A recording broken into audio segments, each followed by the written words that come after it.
this evidence, far from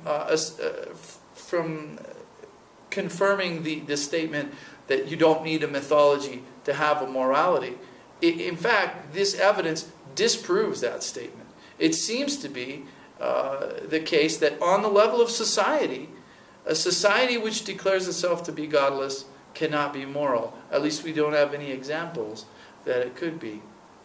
And that's not even those societies were not even truly atheists, in that they all retained large proportions of the population that continued to adhere to their belief systems. Now, I'm not arguing that belief system in itself is a good thing, but I am arguing that the absence of a belief in God there's no evidence to suggest that that can lead to a moral society.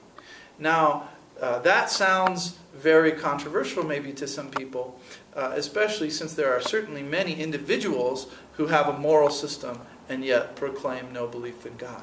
But on a societal level, atheism is not stable, based on the evidence of the world. I want to just close with this thought as well. Religion in itself is something powerful. And certainly many people have accused religion, and I'm talking of all religions here, of being a very negative thing. And I would give you this thought.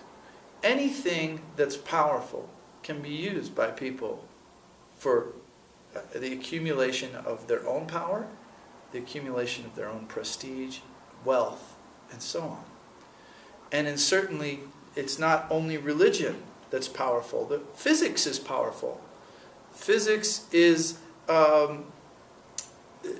has come up with discoveries, or the field of physical science has come up with discoveries of great power in the universe. And those things, too, have been used to oppress and repress and accumulate wealth and power for certain people. I'm talking about nuclear energy. This discovery resulted in its misuse by human beings to accumulate power for themselves. That's a human trait. No matter what field of human endeavor it can be used for negative purposes. And human beings will do that because we are inherently selfish, thinking of ourselves first and not of others. The more powerful the field of human endeavor, the more powerful the knowledge, the more powerful the insight, the more radically those things are used for evil, for human selfishness and immorality. Religion is one of those things. Nuclear weapons is another of those things. Feeling of love for one's country. That's a powerful emotion in humans. And that has also been used in the same way to oppress and to accumulate power by people who want to do that.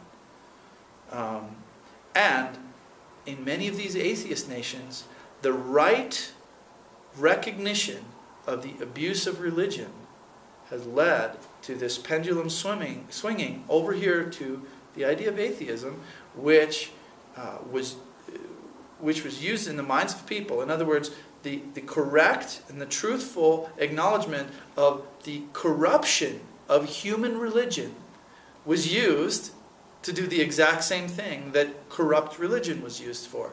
It was used to oppress people in Soviet Union, in Mao's China, in North Korea, in Pol Pot's Cambodia, and in Burma. In all those places, this truth that humans use religion for bad motivation was used to create this atheist, one could call it, religion, in the name of which people could kill and maim and destroy and oppress. And in fact, they did. And so what is the end of the story? The end of the story here is that religion is not the answer, nor is atheism. But what is the answer is a relational God who commands us to love one another as we love ourselves. Loving yourself and loving others just as much. And loving God with everything that you have. So what is the answer? It's love. A lot of people have said that the ultimate moral code, I see this on the internet, is don't be a dick. Well, that's BS. The moral code is not don't be a dick, it's do. Love others as you love yourself. Love is active.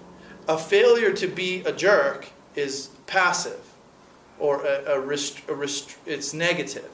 But love is positive. And that's the only thing that can bring a transformation. Human beings are already in a desperate situation.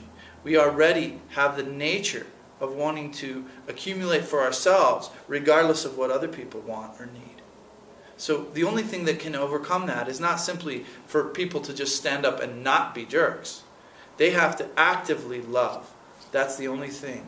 And the Bible says that love covers over a multitude of evils and wickednesses. That's your provocateur for today.